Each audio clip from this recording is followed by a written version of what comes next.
Welcome back to my channel. My name is Lakeisha Charles and this is Keisha's Corner. So I am a licensed clinical social worker with Charles Community Counseling Center. So this month of February, I wanted to focus on taking care of yourself, but also loving relationships as well. So February is the month of love, Valentine's Day, and loving those individuals that we care for on a daily basis. In a previous talk, I talked about more taking care of yourself.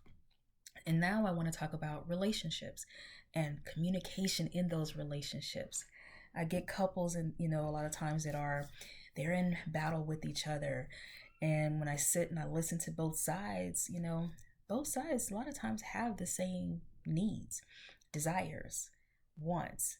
But a lot of times we are so caught up with trying to get our point across that we're not hearing the other person.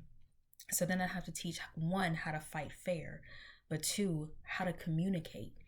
And so a lot of times it's a matter of they're trying to communicate their needs or not communicating their needs, and the other person's not hearing. And then oftentimes, I have an individual that's mad at their partner because their partner's not meeting their needs, but their partner doesn't know what their needs are. So this goes back to communication. So I want to start with, how do we communicate, first of all, what our needs are? This goes back to that self-care. Do I know what I need? I cannot hold somebody accountable for meeting my needs. One, if I don't know what they are. Two, if I haven't communicated those needs to that person. I can't hold them accountable. My partner can't hold me accountable if he hasn't told me what his needs are. Once you have communicated them to me effectively, then you can hold me accountable. So we go back to that verbalizing what your needs are, in a respectful way. And then if things are still not being done, then, how do we communicate our concerns? So this goes to the fair fighting rules. Fair fighting, every relationship, most relationships, I'm not going to say every, I'm not going to generalize. So several relationships have conflicts, okay? So if I'm going to an individual to express a concern that I have, I got to verify, why am I upset in the first place? Because sometimes it may not be what that individual may have done. It may have triggered an old emotion in me from my past. And it may have been something small and minute or whatever, but I have in my head blown it out of proportion.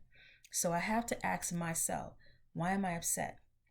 Then I have to be able to express my feelings without attacking, And you want to make sure when you approach that individual, your significant other, your spouse, your partner, you're going to them in a calm time.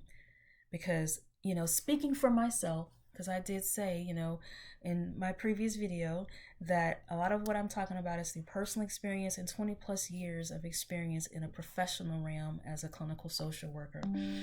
And so I have to verify why I'm upset, but being able to go talk to that person when I'm calm. Speaking for myself, it's best for me not to talk when I'm angry, when I'm just furious, I need to take a step back. And some individuals believe, no, let's talk about it on the spot. And if that's for you, that's okay. If you and your partner can do that, that's okay. This goes back to knowing yourself, being mindful. So expressing your feelings when you're calm without attacking. Part of communication is learning to take turns. It's not just me going to this person about, all this stuff happened, but also being able to listen. Because a lot of times something that happened was misinterpreted. Something that was said may have been misinterpreted. Something that may have been done may have been misinterpreted, or their needs weren't being met either. So I'm talking about from small things to major things. But definitely no yelling. We have to learn to be able to speak our concerns, address our feelings, but we also got to be able to listen. You can't listen if you're yelling. If I'm so busy yelling and trying to get my point across, I can't hear my partner and what they're trying to say as well. And that's something I may have missed that caused us to be in this position in the first place. It may have been something he may have missed that caused us to be in this position in the first place. So verbalizing my needs, but also allowing my partner to verbalize his needs as well. And then, like I said before, saving the conversation for a calm moment, not when we're both frustrated. Sometimes it may be okay to go back and address it, but you got to communicate that too. Can't be mad and sitting around huffing and puffing, and your partner doesn't even know why you're mad, but they know something's wrong, and then they may be trying to talk to you. Hey, what did I do? What's going on? And so you got to be able to say, you know what? Now is not a good time. Yes, I am angry. Yes, I am upset. But now is not a good time for me to talk about it. But I promise I will come back to you and address it. But I need time to process my thoughts. It's okay to say that. But a lot of times we harbor in our feelings. As my son would say, sometimes get out your feelings. But I think men and women, we get in our feelings sometimes and we don't always think rational. So taking the time to be still, process your thoughts, and then go to your partner, be able to discuss what those thoughts are. Then we also have to watch our body language, because a lot of times if we're slouched back, like we don't care what they're saying, that's a message that's giving off too. So it's not always what you say, it's how you say it. Our body language speaks volumes, okay? And our body language, our tone, will sometimes speak more than the words themselves. So we have to be cautious of that. Sometimes to help calm a situation down, a simple touch during the conversation helps bring it down a bit. If you realize your partner may be really emotional at that time, you may have to set that tone to help calm it back down if you want to continue the conversation. Then there are times you might need to take a time out. That's okay. If both of you are getting heated, somebody got to say, you know what, before either one of us say something to hurt the other person. Because if you love the other person, the last thing you want to do is hurt them. It's okay to say, let's take a time out. Let's take a step back and revisit this before it goes too far. Be respectful the whole conversation. And yes, it's hard to do when you're angry. It's hard to do when you feel like you've been disrespected. But that's part of that conversation.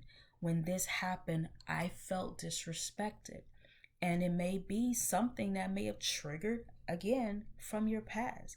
We're all products of our past. We all learn how to handle relationships, how to handle conflict, how to love from what we saw growing up. It may have not been something your parents or guardians or whoever raised you sat you down and said, you're supposed to do this, you're supposed to do that, you're supposed to talk this way, this is what you do when you get mad. No.